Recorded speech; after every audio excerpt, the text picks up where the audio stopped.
Moi, je comprends pas, parce que tout ça, c'est exactement ce qu'on a tous reproché à l'épisode 7, que sur l'aspect, on comprenait pas vraiment quels étaient les liens qui nous est passé du 6 au 7. Quand ils détruisent la planète de la Nouvelle République, on pense tous à ce moment-là que c'est Coruscant, et en fait, c'est pas Coruscant. Et ça, moi, c'est pas ça qui c'est presque, on devrait le deviner presque. Et pareil pour Snoke, dans l'épisode 7, on a tous envie de savoir ce que c'est. Et on ne sait pas comment le nouvel ordre est arrivé au pouvoir, et ça a fait chier beaucoup de personnes. Et là, on dit que le 8, au final, on s'en fout, parce que voilà, c'est des constructions, tout ça. Mais le problème, c'est que le 8, il arrive maintenant. Il arrive maintenant, il aurait dû être le 7, ça aurait dû être le 7, on est d'accord. Tout ce côté des constructions-là, il aurait dû arriver dans le 7. Et après, au lieu de faire une fellation à l'ancienne trilogie, ça aurait dû être des éléments de construction. Ça rejoint ce que je veux dire. Ça rejoint. C'est ce qu'il a fait, quoi, je suis désolé. Ça rejoint tout à fait ce que. Il faut quand même partir du principe que du coup, le 7, on peut pas l'effacer. Il existe. Oui, bien sûr. Et il fallait faire un film en accord avec le 7, avec ce qui avait déjà été proposé auparavant. Là, on balaye tout ça d'un revers de manche et on propose quelque chose de nouveau. Pourquoi pas? Mais dans une saga, ça c'est pas cohérent. C'est pas cohérent et c'est mal écrit. Tu veux dire c'est pas très scolaire la façon de faire. Mais c'est pas que c'est très scolaire. Pour moi, ça ne dérange pas. Alors, je comprends ce que tu dis, mais ça me dérange pas dans le sens où c'est ce que j'attendais en fait. Ouais, voilà. J'attendais qu'ils putain d'un ras-le-bol de refaire tout pareil, les gars, quoi. Mais surtout que moi, ce que je reproche au 7, c'est pas ce que tu dis. Moi, le seul truc que je reproche enfin le seul. Il y a beaucoup de choses que je reproche, mais ce que je reproche au 7, moi, c'est d'avoir la même structure narrative, scénaristique, dramaturgique, ce que tu veux. Dans le 8 aussi. Hein. Dans le 8, il y en a quelques-uns. Dans le 8, t'as une faction qui cherche à s'enfuir comme le faucon dans le 5. T'as l'apprentissage à côté. Et t'as l'apprentissage. Ouais, mais le 7, c'est que ça. Mais c'est fait tellement différemment. Voilà aussi. C'est fait différemment. Mais le 7, ce n'est que ça. Il y a juste moins que dans le 7. C'est fait exactement de la même manière, mais avec quelques petits trucs qui changent pour te faire croire que c'est différent. Ah non, ça c'est dans le 7 ça. Ça c'est dans le 7 que c'est comme ça. Pour moi c'est exactement c'est ça. Le 7 c'est la nouveauté avec. Pour moi c'est exactement avec Luke et tout. Même si tu peux faire des parallèles peut-être avec les trucs avec Yoda et Luke à l'époque. Mais c'est beaucoup plus. Toute cette partie-là, elle est quand même vraiment différente. Ah ouais, le reste, côté apprentissage, ça n'a rien à voir. D'accord, globalement. J'ai l'impression que le 8. C'est vraiment le gros de la structure. J'ai l'impression que le 8, c'est exactement la même chose que le 7 dans l'idée de reprendre ce qui a déjà été fait auparavant. Mais comme ils ont vu que c'est ce sur quoi la plupart des gens avaient râlé pour le 7, ils se sont dit du coup on va leur inscrire un message un petit peu méta pour dire que en fait on va déconstruire mais on va quand même reprendre ce qui a été fait avant. Je pense pas, je pense que Rian Johnson il a vraiment fait ça. Ouais, tu sens que ça a été fait par avec cohérence, c'est-à-dire c'est une cohérence de comment lui il voit il avait besoin de... C'est cohérent avec sa vision des choses, tu le sens. Et moi je serais le premier à soutenir ce genre de démarche, mais le problème c'est que pour moi, ça reste un film mal écrit. Alors, mais il n'est pas parfait. Hein. Moi, je dis, je préfère un film. Je préfère un film qui est, comme on dit, qui est plein de défauts et compagnie, mais qui bouscule et qui essaie de créer quelque chose ou de comme Batman versus Superman finalement. Ben non. Il a essayé quoi? Comme il a essayé quand même. Dis donc, tu veux qu'on parle de Justice League, Monsieur Batman versus Superman? Voilà. C'est pareil. Je pense que ça va se résumer.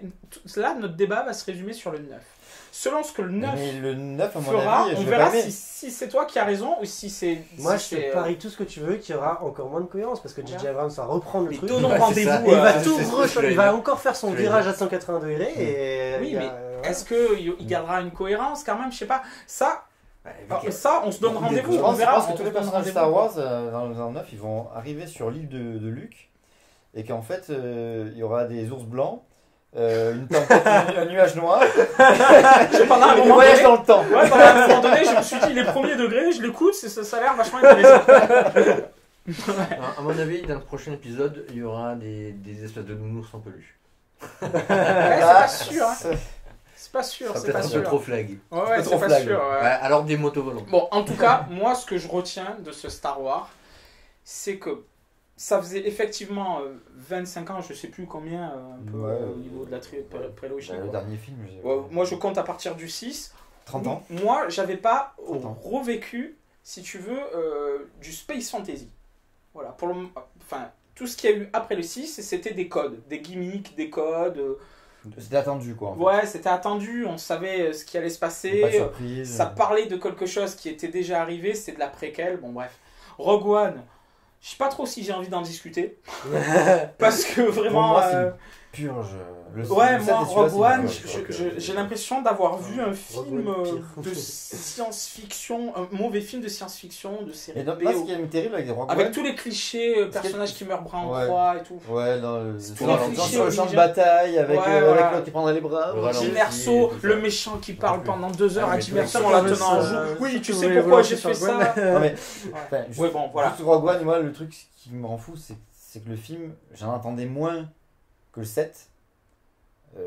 Le 7, j'avais été déçu, donc j'entendais encore moins de Rogue One. Ouais. Sachant que je me dis, bon, Rogue One, de toute façon, ça va être. Ça va pas être un grand film Star Wars, ça va être un film spin-off, machin. Bon, ça va être un petit film Star Wars, ça va être dans l'univers, ça va raconter autre chose. Voilà. Mais non. Putain, les mecs ils racontent encore le même truc quoi. Ouais, ça encore une nana sur un endroit désert que l'Empire vient de tuer sa famille. Alors, mais surtout ça justifie. Alors elle s'enfuit, elle va se venger, elle va récupérer les rebelles. Ah mais putain, c'est Luke quoi, c'est pareil. Mais surtout que ça justifie Sauf qu'elle a pas la force, tellement mal la trilogie.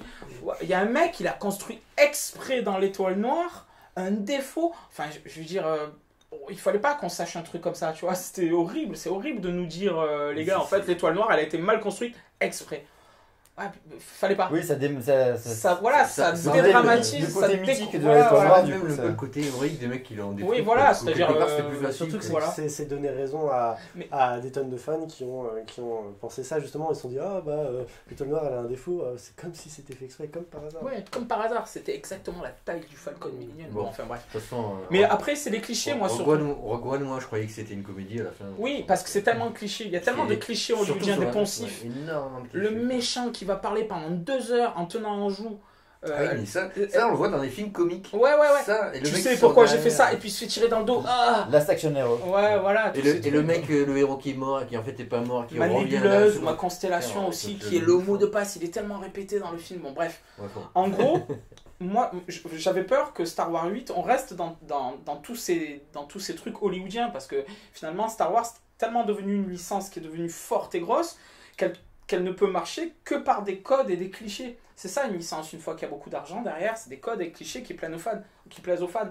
Tu prends, on va pas revenir dessus, mais Terminator, il revient toujours avec ses lunettes de soleil, avec sa coupe. C'est un code, c'est un gimmick, c'est ça qui plaît aux gens. Ils s'en foutent de ce que le film raconte, pour eux c'est ça qui leur plaît. Mais dans Star Wars 8, dans la post-logie, moi je trouve que j'ai été bousculé à ce niveau-là, et pendant tout le film, je disais... Alors, j'étais pas tout le temps content, hein. Des fois, moi j'étais à côté de Sylvain. Sylvain était entre Loïc et moi. Et pendant le film, le moment où je me faisais bousculer, je regardais Sylvain et je me disais, il se passe quelque chose là. Il s'est passé quelque chose, ouais. Et je crois que ça a été le mot qui a résumé. Voilà, je dis pas que c'est bien ou c'est pas bien. Je dis pas j'ai adoré ou j'ai détesté. Je dis il s'est passé quelque chose. Je pense que ça résume mon idée de ce nouveau Star Wars. Les personnages, ça reste les archétypes de Star Wars. Enfin, oui, mais en plus, ça résume ma vision de l'art à moi, si tu préfères. C'est que dans cette nouvelle trilogie, il y avait uniquement, pour moi, Finn qui pouvait apporter en tant que personnage quelque chose qui n'avait encore jamais été vu dans la et c'est dans ce film-là, c'est le seul qui n'est pas développé. Oui, mais ça c'est le 7 qui a créé ça, c'est pas le 8. Tu peux pas accuser le 8. Oui, mais moi j'accuse le 8 de ne pas avoir comblé ce manque-là. Ouais, mais le 8 ne peut pas avoir comblé toutes les erreurs du 7. Non, je reproche au 8 justement de ne pas avoir établi une suite en cohérence avec ce qu'avait préparé le 7. Ouais, mais tu sens qu'il avait rien préparé pour Finn, parce que Finn pendant tout le 7, on comprend pas à quel moment. On comprend même pas ses réactions au mec en fait. Pourquoi il fait ça, pourquoi il fait ce choix, c'est intéressant. Le postulat de départ. Ça aurait été intéressant de réfléchir là-dessus et de trouver. Voilà, le postulat de départ est génial. Alors que Kylo Ren, c'est Anakin Skywalker dans la trilogie. Rey, c'est Luke Skywalker. Poe Dameron, c'est Han Solo. Mais non, on te démontre dans le 8 que ça n'est pas le cas justement. Ils ont essayé de faire quelque chose. On te dit, si quand même. Je veux dire, Rey elle est à fond sur la force, tout ça, comme l'était Luke Skywalker dans la Mais il dans n'était la pas trilogie. du tout à fond sur la force, il était T'as Poe terrifié par la Poe force. Dameron qui a un bad boy qui essaie, pour des raisons qui lui semblent nobles, qui essaye de contredire l'autorité, comme Han Solo. Ouais, mais c'est justifié. T'as Kylo Ren, c'est un mec, c'est un ado en pleine crise d'ado qui sombre dans le côté obscur, comme Anakin dans la prélogie. Ce sont les mêmes archétypes. Et dans ce lot de personnages-là, il y avait Finn qui était totalement prometteur et ils en ont rien fait. Et Rose qui est bizarrement le sidekick de Finn est plus intéressante que Finn. Alors qu'elle n'apporte pas grand chose non plus. Ça sert à rien. Oui, d'accord. Mais dans son inutilité, elle a finalement un traitement, une histoire et un background qui est plus intéressant que Finn. Alors que Finn, il avait tout pour être intéressant. En moins de temps. Ouais, en moins de temps en plus. Parce que c'est peut-être cliché, son background est cliché, mais elle en a un. Finn, ouais, mais Rose, c'est quelqu'un qui a une personnalité parce que voilà, elle a jamais été. Parce qu'elle a un vécu. Elle a jamais été dépouillée justement de sa personnalité en tant que Stormtrooper enrôlé dès le plus jeune âge. Ouais, mais c'est facile. Finn, il n'y avait pas de background, mais quelque part c'était justifié. Ça aurait pu être développé après plus tard dans le 8, ça n'a pas été fait, mais dans le 7, quand ça a été mis en place, ça a été justifié. Pour moi. Ouais. Donc alors, qui c'est qui conclut ce petit tour d'horizon de Star Wars 8? Alors relancez-moi parce qu'on a parlé en off et... Elliot, tu disais que cet épisode était anthologique alors que Star Wars ça n'a jamais Non, été... justement, pardon. Okay. Ouais, bon. Tu as compris. C'est que du coup, voilà. Si ça avait été une trilogie, tu disais que si c'était une trilogie anthologique, chaque épisode en fait fait un tout, pas besoin de continuité vraiment directe ou un petit fil rouge léger à la limite. Ouais. Là, il y a quand même un gros fil rouge qui, je comparais c'est une continuité logique et que du coup, je trouve que c'est pas une suite logique. Je comparais la saga Star Wars du coup avec celle d'Alien. Où Alien, chaque film dès le départ était unique en son genre et se suffisait à lui-même. Et le fait qu'on changeait de ton d'un film à l'autre, c'était quelque chose du coup de base, j'acceptais. C'est pour ça que moi personnellement j'adore tous les films d'Alien sauf Prometheus et Covenant. Surtout Covenant quand même. Ouais, surtout Covenant. mais voilà, la saga Alien, j'ai aucun problème avec celui de Cameron, j'ai aucun problème avec celui de Fincher, j'ai aucun problème avec celui de... Je suis désolé, mais j'ai aucun problème avec ces films-là parce qu'ils s'inscrivent dans une optique anthologique où chaque film constitue son propre ton, voilà, sa propre vision de la vie. La saga Star Wars, c'est pas ça. La saga Star Wars, il y a vraiment une continuité du début à la fin. Normalement. Même entre la trilogie et la prélogie, quoi qu'on puisse en penser, il y a une manière de réaliser propre à George Lucas avec les volets, la musique, l'ouverture avec le texte des films. Il y a une véritable continuité qui fait que c'est pas anthologique, c'est vraiment on reste dans le ton du début à la fin.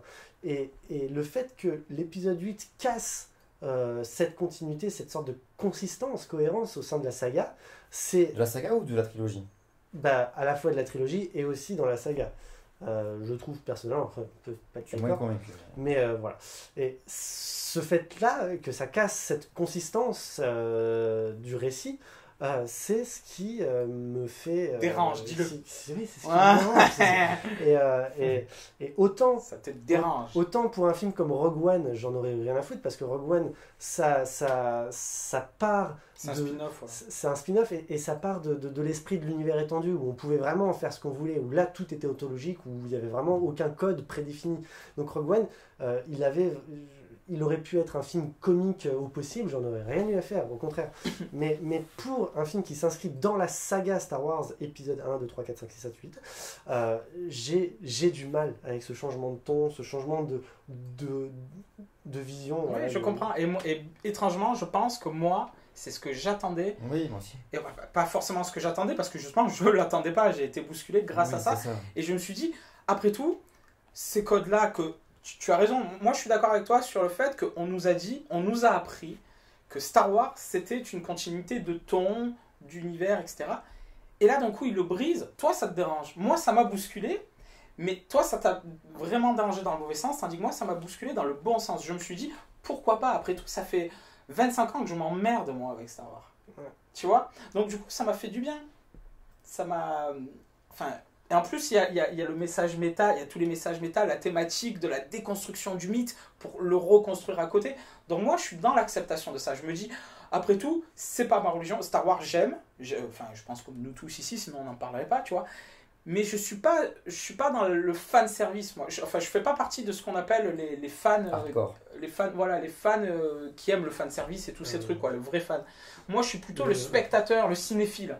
Tu vois, le vrai fan, je me considère comme un vrai fan de Star Wars, et le fan service, c'est ce que je déteste le plus dans ce que fait Disney. Avec, oui, mais t'as vu comme il se la pète, lui dit ouais, moi je suis pas un fan, je suis un cinéphile. Non, mais parce que justement, moi je voulais ce que je veux dans Star Wars, c'est pas retrouver des personnages, c'est pas retrouver des gimmicks, des codes. Ce que je veux, c'est que ça me raconte du nouveau, du neuf, dans un univers cohérent. Donc, pourquoi pas briser ce code? Pourquoi pas? Moi, j'ai pas spécialement plus de choses à dire. T'as pas dit grand chose. C'est vrai, c'est vrai.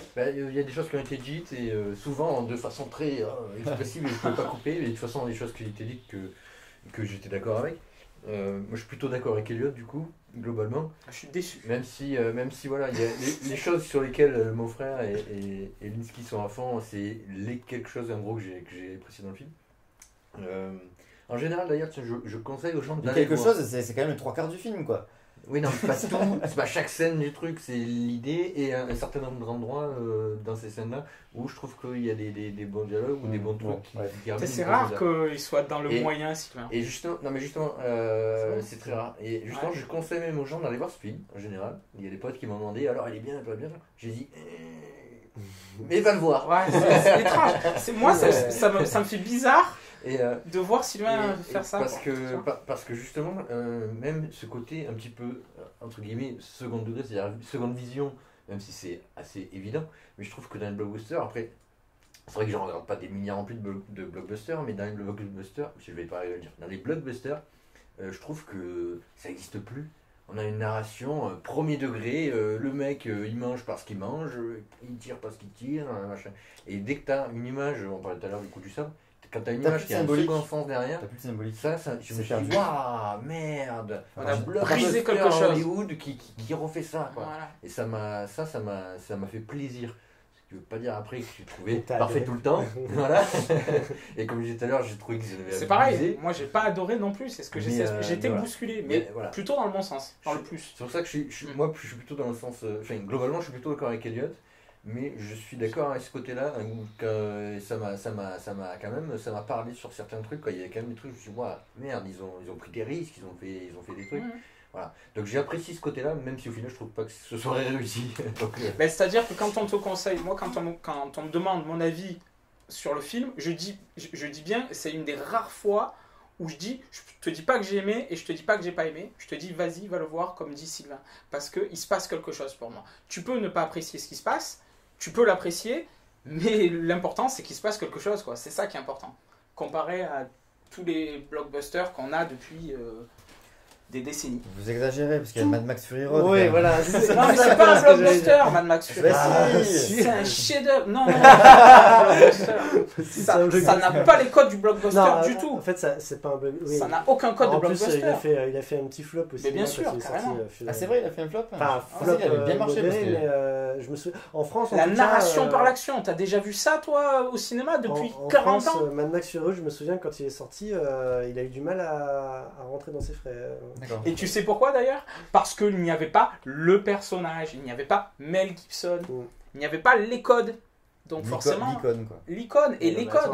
Donc forcément. Il y avait Tom Hardy et Charlize Theron. Oui, mais parce que nous, on est intéressés par les personnages. Eux, la plupart du grand public sont intéressés par les acteurs. Non, mais Mad Max. C'est un acteur qui fait. Mad Max, il faut quand même rappeler que la saga, elle est culte pour nous, mais dans le grand public, il y a très peu de monde qui ont vu Mad Max. Et quand Fury Road est sorti, ça a fait découvrir les films originaux à beaucoup de monde. Hein. Oui, mais il y a surtout une idée qui est intéressante dans Mad Max, pour finir sur Mad Max, parce que sinon on va... Mais il y a une idée qui est intéressante, c'est qu'à la fin de chaque Mad Max, il y a une voix off qui te dit « Personne ne sait ce qu'il est advenu de l'homme, de la route, nanana ». C'est-à-dire que cet homme, le Mad Max, c'est comme un anonyme qui passe à des endroits, qui vit des trucs, et qui fait vivre donc qui sauve des peuples, des histoires... Et finalement, là, c'est ce qui se passe aussi, puisqu'à la fin, il s'efface dans la foule, et presque tu entendrais cette voix off qui te dit, comme dans tous les autres Mad Max, et personne ne sait ce qui est advenu du guerrier de la route. En fait, il te le dit par l'image. Là. Voilà, il te le dit juste par l'image. C'est super cohérent. Il est génial. Oui, voilà, bon, bref. Mais du coup... Mais là, justement, c'est du... On n'est pas dans du Fury Road, évidemment. Il y a beaucoup de, justement, de langage par l'image dans Fury Road. Il y a une super vidéo, d'ailleurs, à ce sujet-là, où il compare avec des films de Buster Keaton. Enfin, un film en particulier, Mécano de la Générale. Ouais. Et effectivement, il y a de ça dans ce film-là, le côté accéléré, le côté qu'il a voulu faire après en noir et blanc, etc. Il y a beaucoup de côtés où c'est du muet, en fait, à la base. Oui, bien sûr. Il n'y a pas beaucoup de dialogue dans Mais quel rapport avec Star Wars? Mais pour le langage par l'image, en fait, le fait qu'on ait perdu ce côté-là et que là on le retrouve, dans ce Star Wars là, et ça me fait plaisir. On le retrouve. Je suis pas d'accord pour te laisser le dernier mot. Star Wars, c'est de la merde. C'est devenu un gimmick. Coupé. C'est devenu un gimmick maintenant. J'avais fini ses phrases, merci, machin, c'est de la merde. Je suis pas d'accord. D'accord. Là, il a pas réussi à avoir le mot de la fin, il est pas content. Voilà. Donc voilà, moi je suis quand même assez satisfait de ce film, même si effectivement il y a des défauts. Mais au final, c'est curieux. J'attendais tellement pas ça. Ouais, c'est curieux. Maintenant je suis sûr que le 9 je vais pas aimer, mais bon. Ben moi je vais y aller comme Star Wars. J'étais sûr que le 8 j'aimerais pas. Voilà, au final, bon. J'y vais comme le 8. C'est le problème pour finir, si je peux avoir de c'est pas ma chaîne, mais bon, tant pis. Ça me fait penser, quand tu dis le 9 tu vas aller le voir, tout ça. Moi quand je suis sorti de Star Wars, j'étais dégoûté. Et je me suis dit, c'est la première fois dans la saga Star Wars, je me dis, bah, les films suivants, que ce soit le spin-off avec Han Solo ou l'épisode 9, bah, quand ils vont sortir, j'en aurai rien à foutre, quoi. Mais moi, je le dis depuis la menace fantôme, ça. Moi, depuis la menace fantôme, je dis, j'irai pas le voir. Mais le 8, j'en avais rien à foutre. Oui, mais moi aussi, c'est pour ça que j'ai été, je pense. Moi, le 8, j'en avais rien à foutre, on est allé genre 2 ou 3 semaines après, j'ai le 8, j'avais d'énormes a priori sur le film, mais j'avais encore la lueur d'espoir et ça me l'a cassé, quoi. Et New Hope. Le Nouvel Espoir, c'est le petit garçon à la fin. Il y a beaucoup de références au Nouvel Espoir dans ce film. C'est ce petit garçon à la fin. Tu vois ce petit garçon à la fin. C'est la renaissance de la pub Volkswagen. C'est la renaissance. Pourquoi tu essaies d'enlever cette image et qui t'a plu? C'est l'imagerie de la pub Volkswagen où t'as le gamin qui joue avec la force, tout ça. C'est le même plan. En plus, l'entrée de l'enclos, c'est une sorte de grande entrée de garage. On s'attend à voir une voiture Volkswagen avec l'étoile noire dans le ciel. C'est exactement la pub Volkswagen, quoi. Je sais pas, tu as perdu l'enfant. Je sais pas, moi je regarde pas les pubs. Voilà. Moi aussi. Très bon. Je ne pourrais pas revenir là-dessus. Non, mais tu vois, cet enfant, il symbolise quelque chose, je trouve. Voilà, il symbolise le nouvel espoir. Il rappelle l'enfant que, enfin moi en tout cas, il m'a rappelé quand moi, on est les enfants de la force. Voilà, on est les enfants de la force. Je me disais, ouais, moi aussi, j'ai la force. Et d'ailleurs, les pubs, comme tu dis, elles jouent de ça parce qu'elles ont bien compris que ce qui fait kiffer les enfants et les adultes, c'est quand le petit garçon il fait ça à la voiture de son père et que son père, pour lui faire plaisir, fait tut. Enfin, tu vois, c'est ça c'est le côté magique de Star Wars. Et moi, je l'avais perdu depuis tellement longtemps. Et là, je l'ai retrouvé avec des défauts, évidemment. Mais j'en ai retrouvé un peu. Voilà. Et donc, tu n'as pas eu le dernier mot, donc je te conseille. Eh ben, moi, pas coupé. Voilà. Donc, c'est la fin, mesdames et messieurs. Merci de nous avoir regardés. Et puis, on espère qu'on en fera une autre vidéo là, un peu plus rapidement que le délai qu'il y a eu entre les deux. Là. Donc voilà, merci de nous suivre et à bientôt. Ciao. Ciao. Ouais. J'avais envie de dire, et si vous voulez vous plaindre, argumentez bien sur YouTube. Mais je me suis dit, je vais pas oser, ça va faire troll. Ouais. Et c'est sur ça qu'on Stop. Justement, on va finir. Ouais, non, là ça va, on s'est bien terminé. On s'est bien fini. Le ton est descendu. Ouais, on s'est mis d'accord sur les trucs, c'est clair. On est d'accord que. Je pense que même les gens qui vont nous regarder, tout le monde sera d'accord pour dire que Finn, c'était l'élément prometteur de la saga. C'est sur lui qu'on misait tous. C'était la bonne idée du départ. C'était le postulat de départ génial. Et c'est le seul qui sert à rien, quoi. Alors que Rey, qui était l'archétype justement, qui était la nobody, qui trouve le robot qui a le plan des trucs des rebelles. Oui. On savait où elle allait. On savait où elle allait. Qui finalement, bon voilà, elle suit son chemin, mais Finn.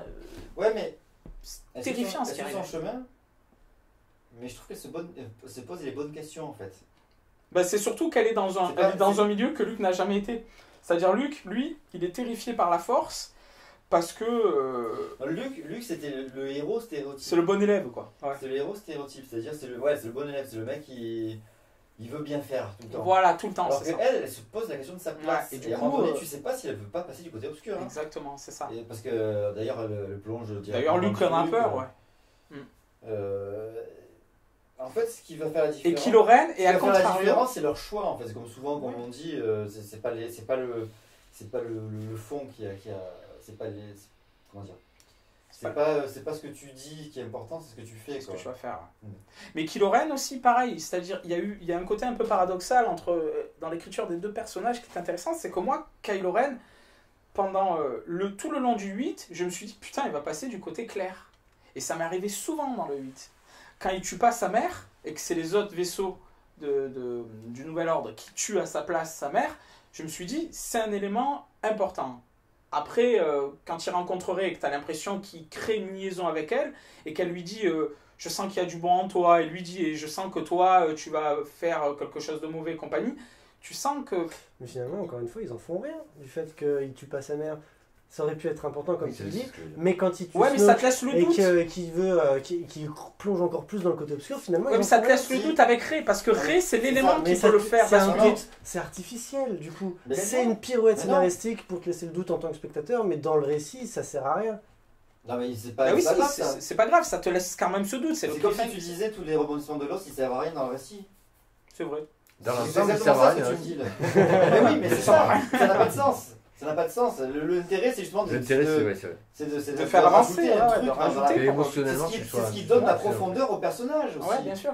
C'est ce qui fait que le personnage... Moi, Kylo Ren, j'ai des doutes sur moi, ce qui va être. Ça avait été la profondeur du personnage, oui, mais si ça avait été un peu plus approfondi, là, ça l'est pas. C'est juste un moment d'une fraction de seconde dans le récit, et puis on n'en fait plus rien. Si Nolan l'avait fait, à mon avis, avec le même scénario, d'accord, la même écriture, et d'un point de vue nolanien, ça t'aurait peut-être plu, parce qu'il y aurait eu la subtilité, il y aurait eu un traitement, tu vois. Mais là, comme il dit Loïc, ça a été une vision grand public, quoi. C'est fabrication...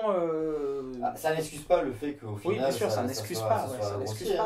Voilà. Mais au moins, voilà, c'est que j'entendais pas ça du tout de Star Wars. Ouais, moi non plus. Et puis tu vois, ça fait parler, il y a des trucs dans le 8 où tu as de la profondeur dans la manière dont tu peux parler des personnages. Dans le 7, c'est pas le cas. Et tu vois... Dans le 7, si tu parles des personnages, tu peux pas en parler. Ouais, tu peux pas en parler. À part Kylo Ren. Oui, mais il n'est pas encore aussi intéressant que le 8. C'est-à-dire que tu en parles parce que c'est le petit enfant capricieux et qu'il t'intrigue un peu. Il y a un côté méta déjà dans le 7. Il y a un côté méta dans le 7 déjà. C'est cette capacité à devenir le nouveau Dark Vador. Quoi. Oui, d'accord, mais c'était pas suffisant, je trouve. Oui, mais tu peux déjà en parler un peu. Ouais, c'est vrai. Tu peux en parler un peu, ouais. Là, mais effectivement, c'était Finn qui était plus... qui était plus au centre de l'intrigue. Non, moi je trouve... Finn ne faisait pas parler. Finn, il faisait parler juste pour dire dommage.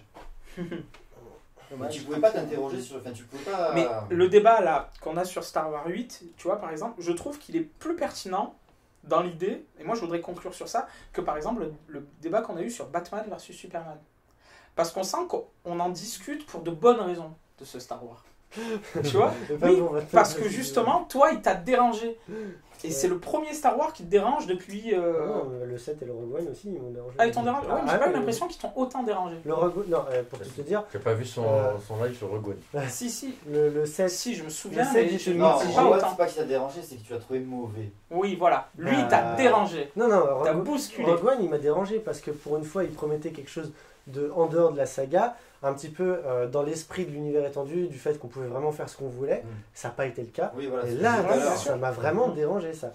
Et le 8, il me dérange aussi, peut-être plus, parce que il est incohérent avec ce qui avait été proposé dans le 7. Et en plus, c'est Malik. Oui, mais ça, je suis d'accord qu'il soit incohérent avec le 7. Je suis d'accord, mais justement, moi, c'est ce que j'espérais, parce que le 7, j'ai tellement détesté. Ouais, je voulais moi aussi qu'il prépare. À ce que le 8... Ouais. Moi je t'entendrais à ce que le 8 soit dans la continuité en fait. Ouais, moi aussi, qu'il soit basique, hollywoodien. On n'a pas le même regard, tu vois. Parce que moi, une fois que le 7 il a été fait, ok, bon, bah, c'était dommage. Mais j'aurais vu. Toi, tu l'aimes bien le 7. Moi, j'ai jamais dit que je l'aimais bien. Ouais, mais tu l'aimes plus que lui, ça c'est sûr. Oui, je l'aime plus que lui. Ouais, mais plus que moi. Tu l'avais dit dans tes vlogs, peut-être que ça a changé depuis. Ouais, ça a changé depuis. Non, tu l'avais dit, tu l'aimes plus que lui fois et que tu avais. Oui, ça a rechangé. Mais si on avait dans le vlog qu'on avait fait à la base, on n'avait pas détesté non plus. C'est plus le recul. Moi, le 7. Derrière, on s'est dit, putain. Mais en fait, moi j'avais totalement vu la deuxième détesté fois au dès le départ. cinéma, j'ai plus aimé que la première fois parce que j'ai plus toléré tout le côté recopie. Ah non. Là, en voyant la deuxième fois, tu sais que ça va être une recopie. Donc, là, tu fais moins attention, tu t'intéresses plus aux autres trucs en fait. Par contre, en le revoyant une troisième fois, c'est d'avoir un regard plus neutre, on va dire. Pour moi, c'est.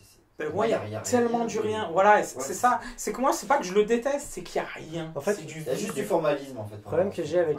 Voilà, c'est ça, du formalisme. Le problème que j'ai avec l'épisode 8 finalement, c'est qu'il part d'une base qui n'est pas anthologique. Chaque épisode doit être cohérent avec le suivant ou le précédent.